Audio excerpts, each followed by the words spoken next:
আসসালামু আলাইকুম। SSC chemistry chapter 6 মৌলের ধারণা ও রাসায়নিক গণনা চ্যাপ্টারটির ওয়ান শট সাজেশন ক্লাসে সবাইকে স্বাগতম জানাচ্ছি। আজকে আমরা এই চ্যাপ্টার থেকে আসা বিগত ৫ থেকে ৭ বছরের যাবতীয় সিকিউ কোয়েশ্চেন ধরে সলভ করব। তো চলো শুরু করা যাক। আমাদের প্রথম প্রশ্ন এখানে গ নম্বরে বলেছে উদ্দীপকের ১ নং এর উৎপাদ যৌগটির একটি অণুর ভর নির্ণয় করুন। তো চলো আমরা ১ নং বিক্রিয়া থেকে আগে যৌগটি শনাক্ত করি। তো C+2R is equal to CS2. তো এখানে উৎপাদ কোনটি? উৎপাদ হচ্ছে এখানে কার্বন ডাইসালফাইড। তো দেখো তাহলে এখানে আর কি হবে? আর অবশ্যই হবে কি? সালফার। যেহেতু এখানে সালফার উৎপন্ন হইছে। উৎপাদে সালফার আছে তার মানে এখানে বিক্রিয়া করে সালফার থাকতে হবে। তো দেখো এখানে কার্বন আছে কত? 1 মোল, সালফার 2 মোল।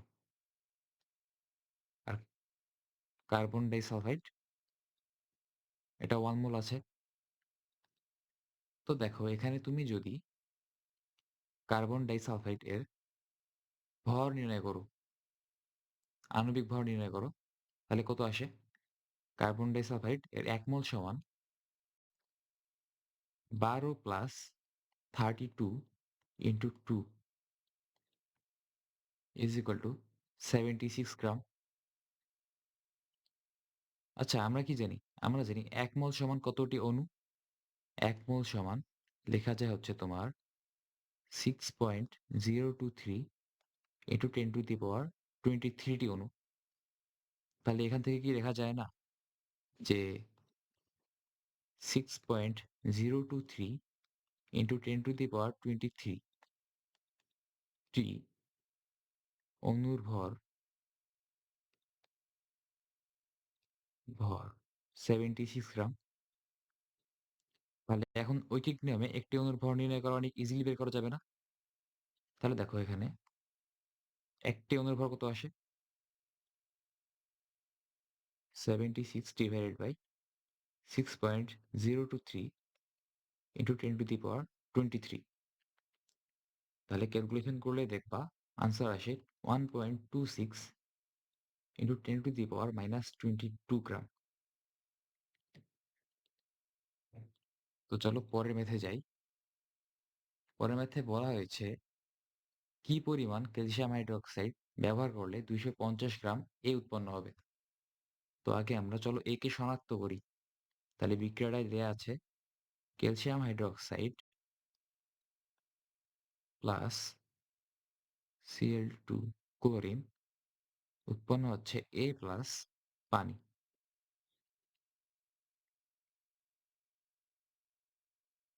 তো এখানে যে উৎপাদ যে উৎপাদটা উৎপন্ন হয় সেটা হচ্ছে তোমার ক্যালসিয়াম ক্লোরো হাইপোক্লোরাইট বা CaOCl। তো এটাকে মনে রাখার একটা টেকনিক হলো তোমার K ছিল O ছিল এভাবে মনে রাখতে পারো। তো দেখো এখানে দেখো ক্যালসিয়াম হাইড্রোক্সাইড ১ মোল আছে। তাহলে ১ মোল ক্যালসিয়াম হাইড্রোক্সাইডের ভর কত হবে? ১ মোল ক্যালসিয়াম হাইড্রোক্সাইডের ভর হবে ক্যালকুলেশন করলে আসে 74 গ্রাম। আবার ক্যালসিয়াম ক্লোরো হাইপোক্লোরাইট এটাও কত মোল আছে? এটা হচ্ছে ১ মোল।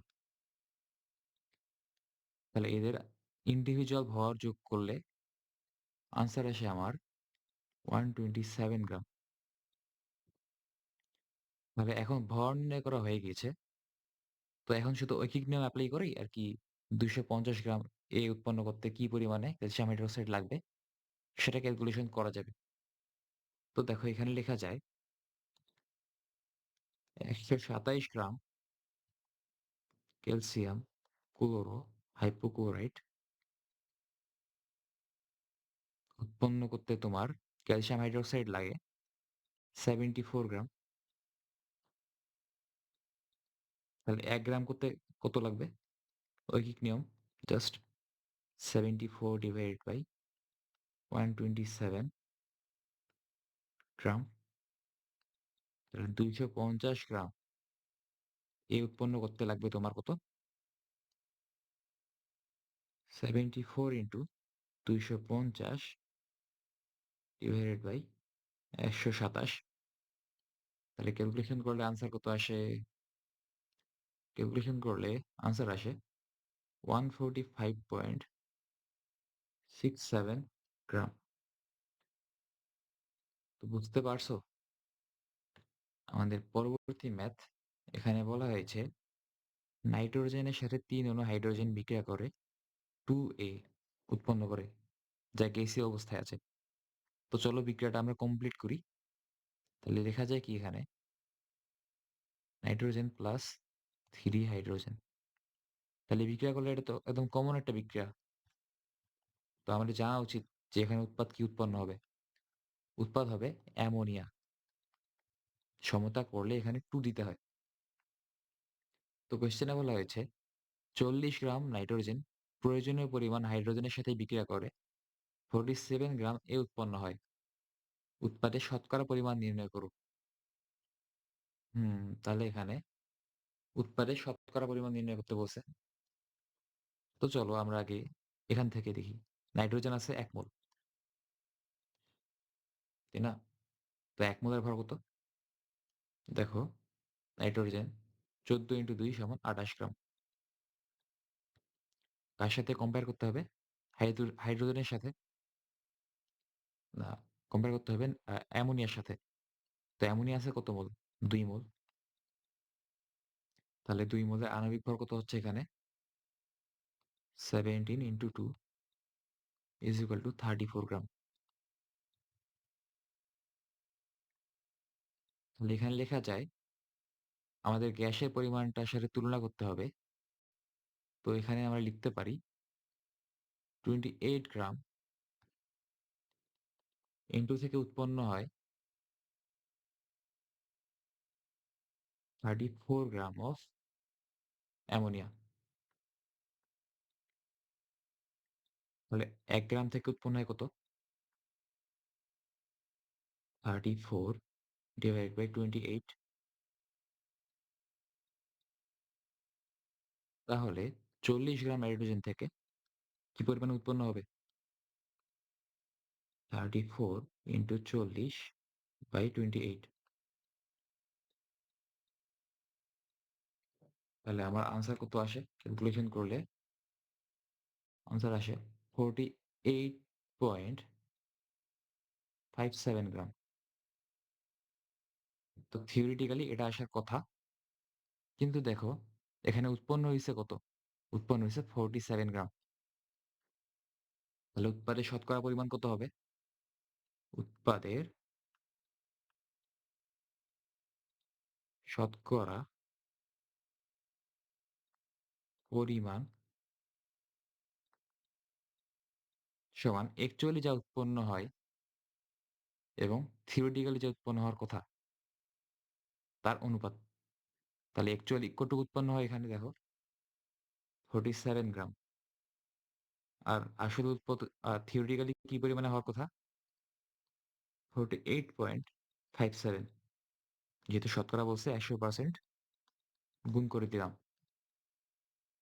তাহলে ক্যালকুলেশন করলে আমার আনসার আসে 96.76%। আমাদের নেক্সট কোয়েশ্চেন বলা হয়েছে গ নম্বরে 2 নং উদ্দীপক হতে প্রাপ্ত অ্যাসিডের স্থূল সংকেত কত? তো দেখো, 2 নঙ্গে এটি একটি জৈব অ্যাসিড। তো জৈব অ্যাসিড কি নিয়ে গঠিত হয়? জৈব অ্যাসিড গঠিত হয় কার্বন, হাইড্রোজেন ও অক্সিজেন নিয়ে, সব ক্ষেত্রেই। তো দেখো, এখানে দেয়া আছে অক্সিজেনের একটা পার্সেন্টেজ দেয়া আছে 36.36, হাইড্রোজেন দেয়া আছে 9.09। তাহলে একটা মিসিং গেছে না? তো মিসিং আছে কি? কার্বন। তাহলে কার্বন কত পার্সেন্ট? 100 থেকে এই দুটোর যোগফল বাদ দিব। তাহলে 100 মাইনাস 36.36 প্লাস 9.09। 100, সরি, শতাকালী নেই এখানে। 100 মাইনাস 36.36 প্লাস 9.09। তাহলে আমার কার্বনের শতকরা পার্সেন্টেজ আছে তোমার 54.55%। তো এখন স্থূল সংকেত কিভাবে নির্ণয় করে? তো আগে আমরা কি করব? ৩ টা যৌগকে একটা ছকে লিখব এভাবে। একটা ছক, একটা ছক আঁকবো যেটা ৩ টা যৌগ ৩ টা মৌলই আমরা লিখতে পারি। তো দেখো এখানে কার্বন, হাইড্রোজেন, অক্সিজেন। কার্বনের পার্সেন্টেজ কত? কার্বন হচ্ছে তোমার ফিফ কার্বন হচ্ছে 54.55%। হাইড্রোজেন কত? হাইড্রোজেন 9.09%। অক্সিজেন কত?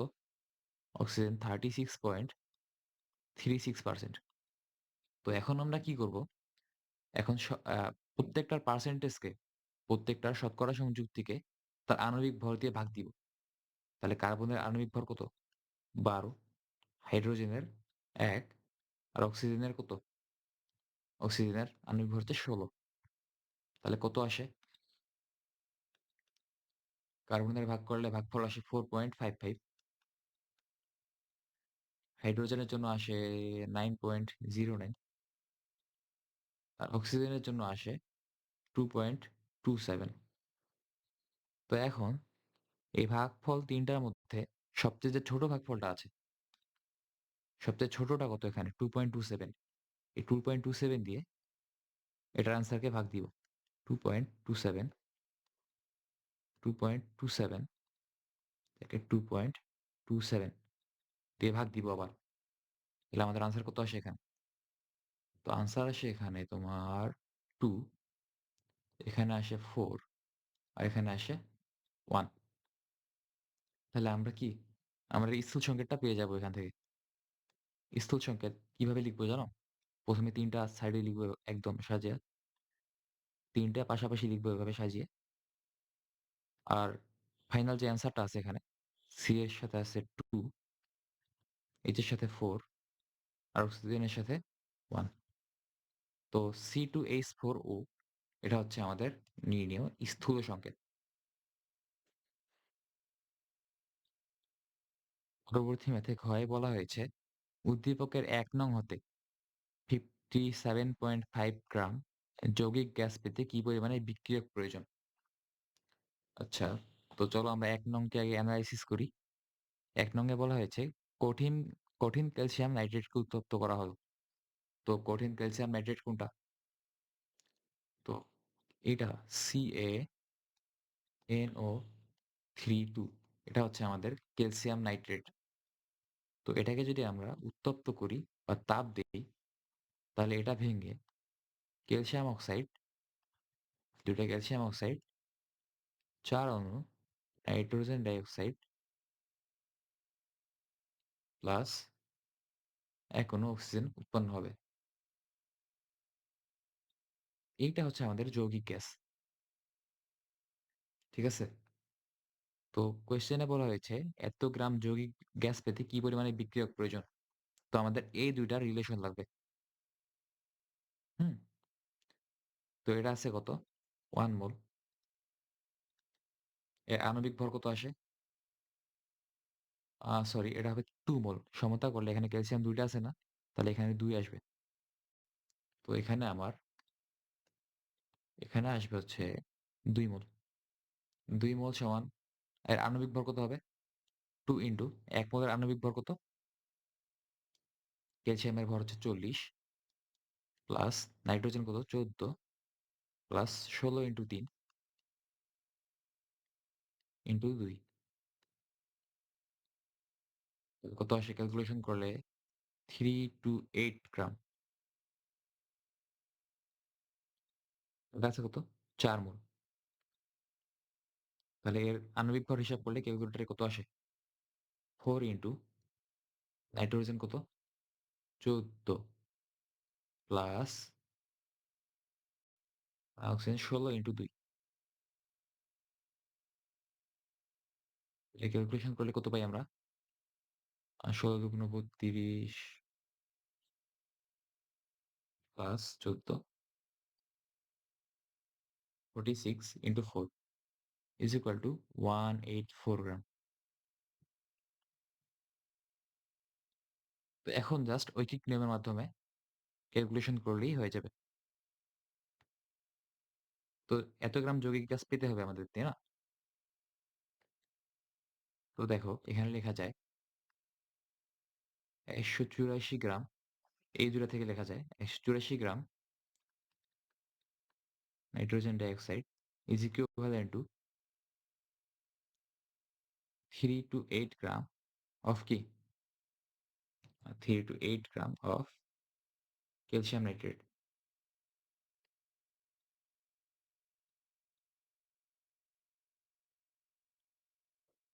তাহলে যদি আমরা 57.5 গ্রাম পেতে চাই, তাহলে আমাদের কি হবে এখানে? 3 to 8 ডিভাইডেড বাই 184 ইন্টু 57.5। তো ক্যালকুলেশন করলে আমাদের আনসার আসে ১০২.৫ গ্রাম। তো এটাই হচ্ছে আমাদের নির্ণেয় আনসার। পরবর্তী ম্যাথে দেখো গ নম্বরে বলা হয়েছে হাইড্রোকার্বনটির আণবিক সংকেত নির্ণয় করো। তো হাইড্রোকার্বন কি? কার্বন এবং হাইড্রোজেন এর সমন্বয়ে গঠিত একটি যৌগ। এখানে কার্বনের শতকরা শক্তি দেয়া আছে ৮০ ভাগ এবং আণবিক ভর দেয়া আছে ৩০। আণবিক সংকেত নির্ণয় করতে হবে। তো আণবিক সংকেত নির্ণয় করার জন্য আমাদের প্রথমে স্থূল সংকেত নির্ণয় করতে হয়। তো দেখো কার্বন যদি ৮০ ভাগ থাকে তাহলে হাইড্রোজেন কত ভাগ আছে? ২০ ভাগ। তো চলো আমরা আগে একটা ছক আঁকি। এটা হচ্ছে আমাদের ছক।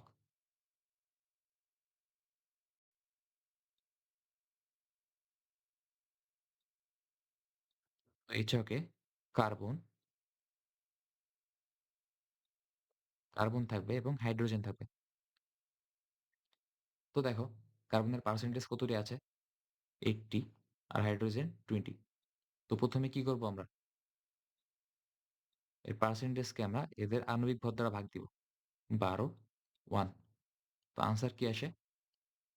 এখানে আসে 6.67 আর এখানে আসে 20।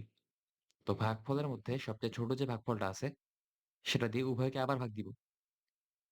তাহলে 6.67 বাই 1 সরি 6.67 ডিভাইড বাই 6.67 ভাগ করলে আসে হচ্ছে 1 আর এখানে 20 divide by 6.67 is equal to আসে কত? 3। তাহলে এর আণবিক সংকেত নির্ণয় করার জন্য আমাদের প্রথমে স্থূল সংকেত নির্ণয় করতে হবে। তাহলে স্থূল সংকেত কি হয়? দেখো পাশাপাশি CH লিখবা এবং এই সংখ্যাটা তাদের সাইডে লিখে দেবা। তাহলে CH3 এটা হচ্ছে আণবিক সংকেত। আচ্ছা আমরা একটা সূত্র পড়েছিলাম দেখো N ইজ ইকুয়াল টু আণবিক ভর ডিভাইডেড বাই স্থূল সংকেত। স্থূল সংকেতের ভর।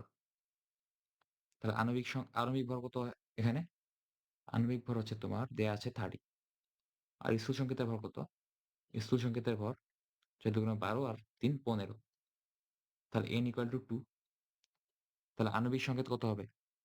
আণবিক সংকেত হবে স্থূল সংকেত ইনটু n। তাহলে C2H6 এটা হবে নির্ণেয় আণবিক সংকেত। তো চলো পরবর্তী কোয়েশ্চেনে যাই। এখানে গ নাম্বারে বলা হয়েছে উদ্দীপক হতে এ যৌগটির আণবিক সংকেত নির্ণয় করো। আচ্ছা, এ কি? এ একটি হাইড্রোকার্বন যা কার্বন এবং হাইড্রোজেনের সমন্বয়ে গঠিত। যৌগটিতে এবার হাইড্রোজেনের পার্সেন্টেজ দেয়া আছে। তাহলে কার্বন কত হবে? ১০০ থেকে এটা বাদ দিলে কার্বনের পার্সেন্টেজ পেয়ে যাবো আমরা। তাহলে কার্বন কত পার্সেন্ট আছে? 92.31% আছে। তো একইভাবে এটা ২ টা ছক দিব এখানে। কার্বন এবং হাইড্রোজেনের জন্য।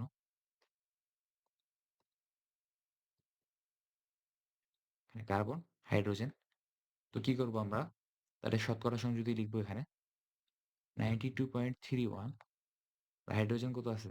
7.69। তো ১ম এ তাদেরকে আণবিক ভর দিয়ে ভাগ দিব। তো আনসার এখানে আসে তোমার 7.69 আর এখানে কত? এখানেও আসে 7.69। তো সর্বনিম্নটা দিয়ে ২ টাকে ভাগ দিলে এখানেও আসে 1, এখানেও আসে 1। তাহলে এর স্থূল সংকেত কি? স্থূল সংকেত is equal to C1H1। আর আণবিক সংকেত কত হবে? আণবিক সংকেত is equal to হবে CH into N। এখন N এর মান কেমনে ক্যালকুলেট করে? তো আগের ম্যাথে দেখেছি আমরা যে আণবিক ভর 26 কে স্থূল সংকেতের ভর দিয়ে ভাগ দিতে হবে। তাহলে 26/13 is equal to 2। তাহলে দেখো আণবিক সংকেত কত আসে? C2H2। তো দেখো পরবর্তী ম্যাথ এখানে বলা হয়েছে ঘ নাম্বারে উদ্দীপকের ২ নং এর তথ্যগুলোর সাহায্যে অক্সাইডটির আণবিক সংকেত নির্ণয় করা সম্ভব। সরি। তো দেখো ২ নং তথ্যে কি দেয়া আছে? ফসফরাসের একটি অক্সাইড, পি এর পার্সেন্টেজ এত এবং এর আণবিক ভর হচ্ছে এত। তো ফসফরাসের একটি অক্সাইড হলে পি এর পাশাপাশি কি থাকবে? অক্সিজেন থাকবে। তো অক্সিজেনের পার্সেন্টেজ কত হবে এখানে দেখো তো? তো অক্সিজেনের পার্সেন্টেজ কত হবে? ১০০ থেকে এটা বাদ দিবে। ১০০ থেকে এটা বাদ দিলে কত আসে? আ ১০০ থেকে বাদ দিলে আসে তোমার 56.34%। হুম? তাহলে এবার কি করব আমরা? এবার একটা ছক বানাবো। ছকে ফসফরাস এবং অক্সিজেনের ভ্যালুগুলো পাশাপাশি লিখব। তো ফসফরাসের পার্সেন্টেজ কতটা আছে? 43.66%। আর অক্সিজেন কত? 56.34%। তো এদের ২ জনকেই এদের আণবিক ভর দিয়ে ভাগ দিতে হবে। তো আণবিক ভর দিয়ে ভাগ দিলে কত আসে? আণবিক ভর দিয়ে ভাগ দিলে আসে এর আণবিক ভর হচ্ছে 31। ফসফরাসের আণবিক ভর 31 দিয়ে ভাগ দিলে আসে তোমার 1.40। আর অক্সিজেনের আণবিক ভর হচ্ছে 16। 56.34 কে 16 দিয়ে ভাগ দিলে আসে তোমার আনসার 3.52। এবার সবচেয়ে ছোট ভাগফলটিকে সবচেয়ে ছোট ভাগফলটি দ্বারা উভয়কে আবার ভাগ দিতে হবে। তাহলে এখানে আসে আমাদের 1 আর এখানে আসে কত? 2.5। এটা একটা উইয়ার্ড মান। আচ্ছা আপাতত 2.5 কে এভাবে কল্পনা করতে পারো। 5/2। তাহলে স্থূল সংকেত কত আসে? স্থূল সংকেত সমান লেখা যায় PO এখানে 1 এখানে 5/2। তো একটা কাজ করো আমরা পুরোটাকে আগে 2 দিয়ে একবার গুণ দিয়ে নিই। তাহলে P2O5 এখন বলা হয়েছে আণবিক সংকেত নির্ণয় করতে। তো আমাদের N এর ভ্যালুটা লাগবে। তো চলো N এর ভ্যালু ক্যালকুলেট করি। তো আণবিক ভর দেয়া আছে ১৪২। আর স্থূল সংকেতের কি হলো এখানে? সরি। স্থূল সংকেতের ভর কত? তো এখানে স্থূল সংকেতের ভর হচ্ছে আমাদের 31 into 2 plus 16 into 5।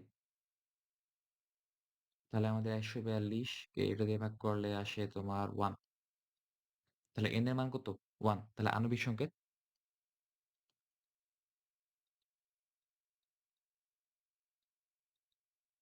is equal to P2O5। এটাই হবে তোমার আণবিক সংকেত।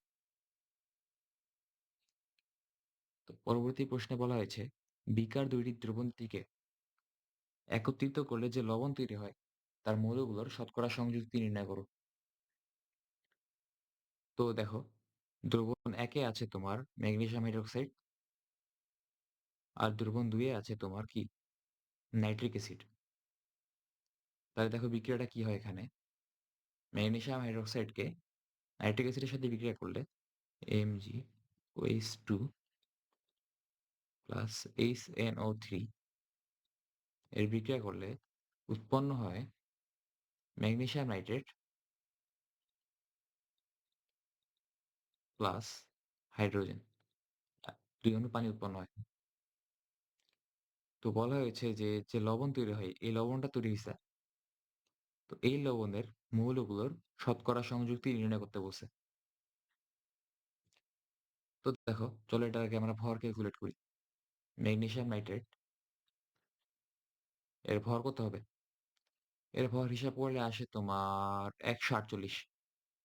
একটু ক্যালকুলেটরে জাস্ট ভর সংখ্যা গুলো যোগ যোগ করলে আরকি তোমার এই অ্যান্সারটা পাওয়া যায়।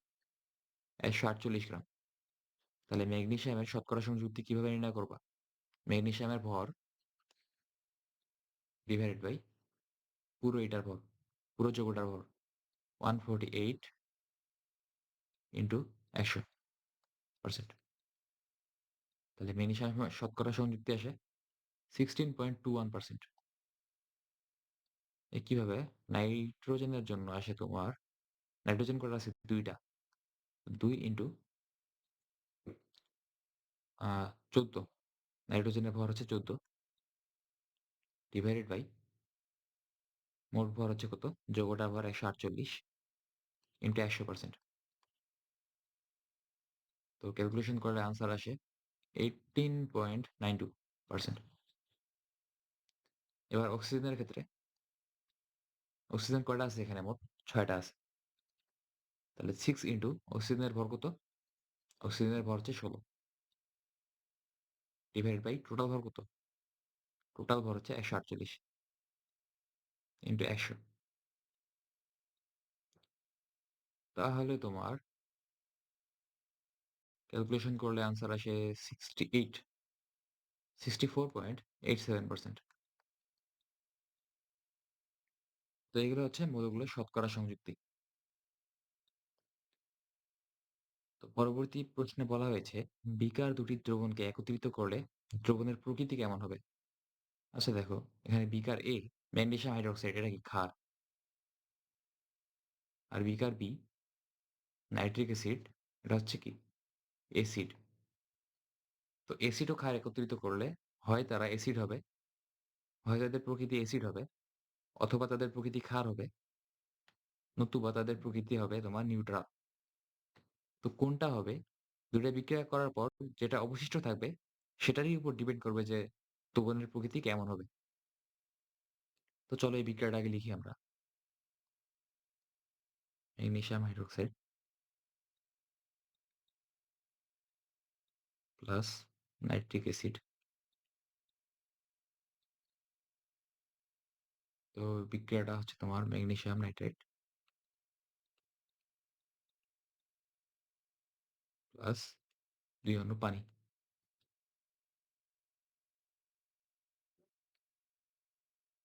তো চলো ক্যালকুলেশন করার জন্য আমাদের কোন ২ টা সম্পর্ক লাগবে? এটা হচ্ছে তোমার ক্ষার, এটা হচ্ছে অ্যাসিড। তো এই ২ টা নিয়ে আরকি আমাদের ক্যালকুলেশন করতে হবে। তো এই ২ টার মধ্যে সম্পর্ক স্থাপন করতে হবে আমাদের। তো ম্যাগনেসিয়াম হাইড্রোক্সাইড কত মোল আছে? ১ মোল। এর আণবিক ভর কত? আণবিক ভর হচ্ছে 58 গ্রাম। ঠিক তেমনি নাইট্রিক অ্যাসিড আছে কত মোল? ১ মোল। নাইট্রিক অ্যাসিডের আণবিক ভর কত? 126 গ্রাম। তো এখান থেকে লেখা যায় যে 58 গ্রাম ম্যাগনেসিয়াম হাইড্রোক্সাইড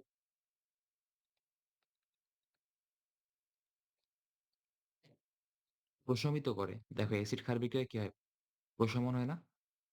তো প্রশমিত করে ১২৬ গ্রাম নাইট্রিক অ্যাসিডকে। তাহলে এখানে ম্যাগনেসিয়াম হাইড্রোক্সাইড কতটুক আছে? ১০ গ্রাম, তাই না? 10 গ্রাম ম্যাগনেসিয়াম হাইড্রোক্সাইড আছে। আর এখানে কতটুকু আছে?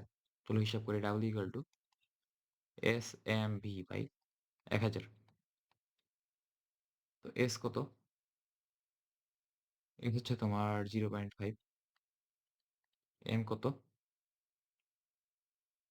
M হইতেছে 126 আর V হচ্ছে 250 মিলি ডিভাইড বাই 1000। তাহলে আমাদের W এর মান আসে 7.875 গ্রাম।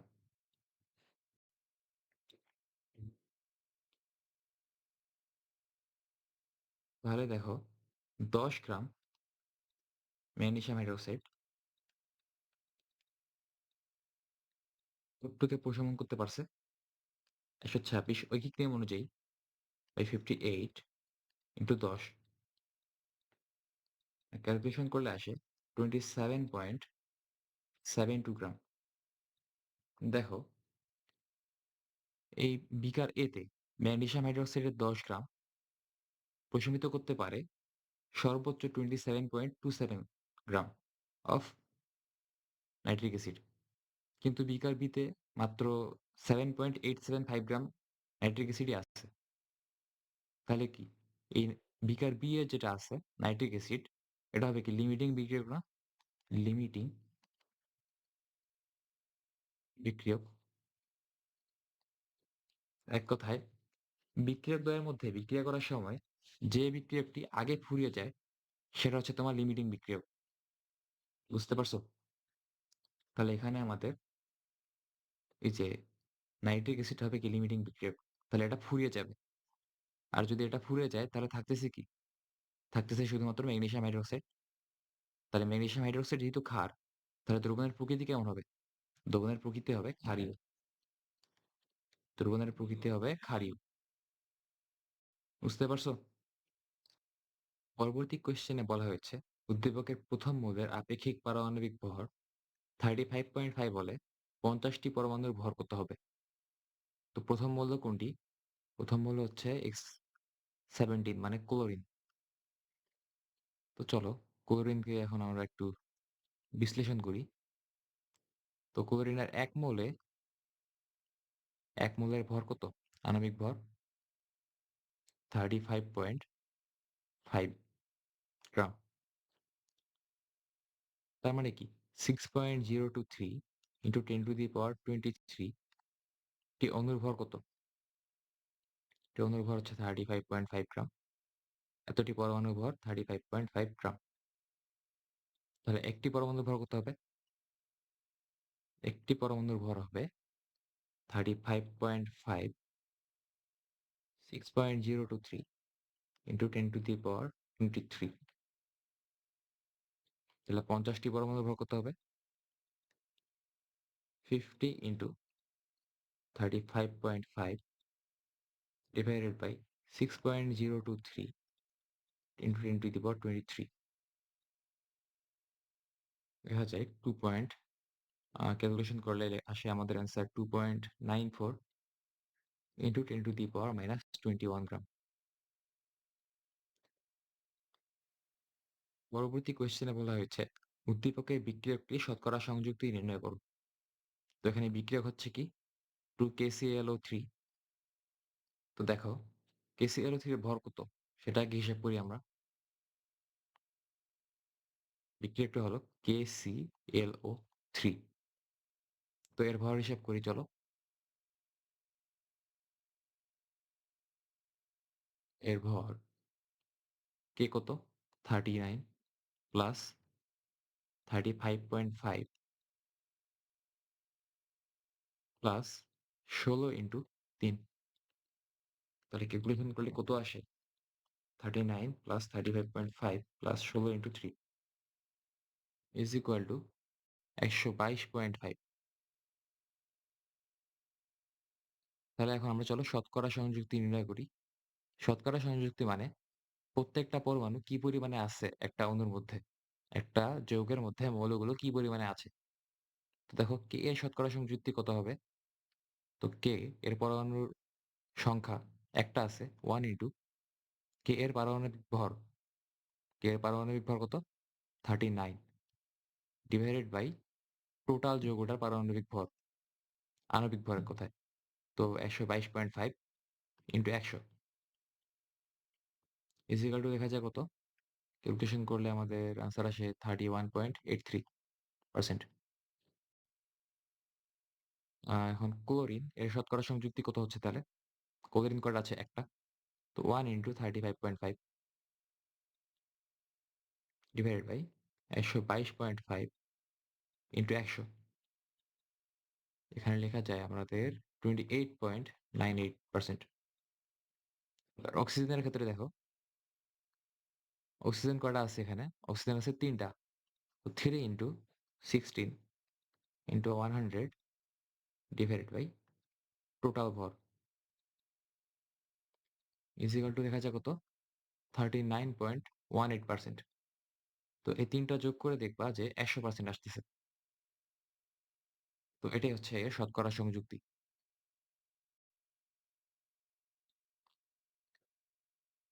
নেক্সট কোয়েশ্চেনে বলা হয়েছে, প্রাপ্ত অবশেষের শতকরা পরিমাণ গাণিতিকভাবে নির্ণয় সম্ভব কিনা? তো এখানে আরকি 2KClO3 থেকে পটাশিয়াম ক্লোরাইড আর ৩ অণু অক্সিজেন উৎপন্ন হয়। তো এখানে তোমার KClO3 হচ্ছে ১৫ গ্রাম আর পটাশিয়াম ক্লোরাইড থাকে কত? 9 গ্রাম অবশেষ থাকে। আচ্ছা, এখানে বলছে আসলে, আচ্ছা চলো আগে আমরা এটার ইকুয়েশনটা দেখি। 2KClO3 hit 2KCl plus 3 oxygen. তো এখানে তো দেয়া আছে একটা অবশেষ থাকে।